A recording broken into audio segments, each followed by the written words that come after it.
دولت کا کثرت سے مل جانا یا نہ ملنا یہ کوئی بات نہیں ہے. دولت اللہ انہیں بھی دیتا ہے جن پہ راضی ہوتا ہے اور انہیں بھی دیتا ہے جن پہ ناراض ہوتا ہے.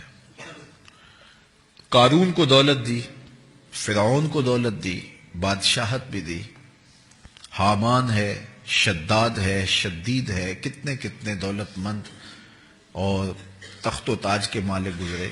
اللہ ان پہ راضی نہیں تھا، لیکن ان کو بھی دولت دی جن پہ راضی تھا. حضرت عثمان غنی کو دولت عطا کی.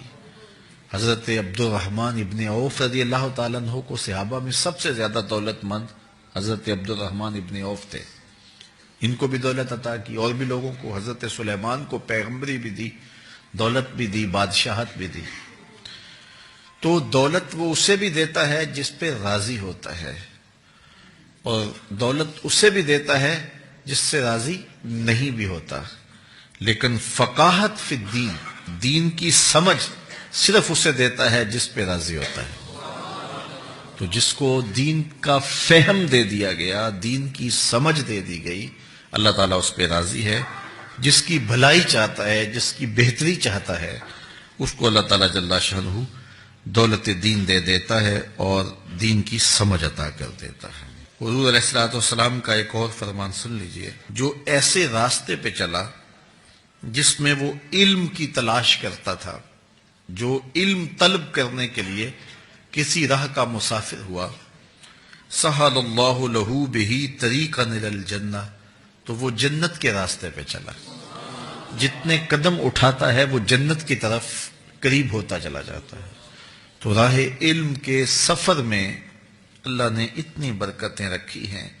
حضرت سلیمان علیہ السلام کو اللہ نے اختیار دیا، یا دولت لے لو، یا بادشاہت لے لو، یا پھر علم لے لو. ان تین چیزوں میں اللہ نے ان کو ایک چیز اختیار کرنے کا اختیار دیا.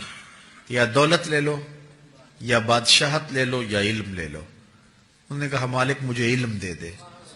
کہا اچھا تو نے علم کو اختیار کیا، دولت اور بادشاہت اس کے صدقے دے دی. ایک زمانے میں ایک ملک نے دوسرے ملک پر قبضہ کر لیا، تو جو بادشاہ وقت تھا اس کو گرفتار کر لیا. تو جب گرفتار کر کے دربار میں لایا گیا تو وہ جو دوسرے ملک کا محکوم بادشاہ تھا وہ سامنے کھڑا ہے.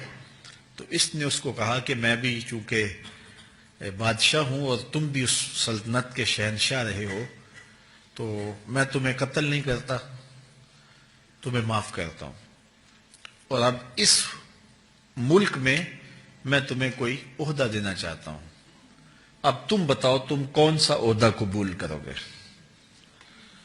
اب ہمارے حکمران ہوتے ہیں وہ کہتے ہیں وزیر خزانہ لگا دو، لیکن اس نے کہا مجھے معلم لگا دو، مجھے ٹیچر لگا دو. تو وہ بادشاہ ہنس پڑا، کہنے لگا پھر دوبارہ بادشاہی چاہتے ہو.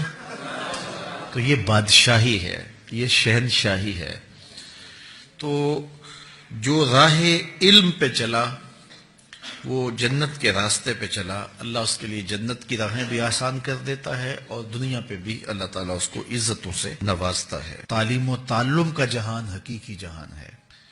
تو باقاعدہ 8 سال کا کورس کرے یہ تو ہر شخص کے لیے ممکن نہیں ہے، لیکن سب کے اوپر لازم ہے کہ وہ ضروریات دین سیکھے. ان میں نماز، روزہ، حج، زکوٰۃ. اگر کاروبار کرتا ہے تو کاروبار کے مسائل.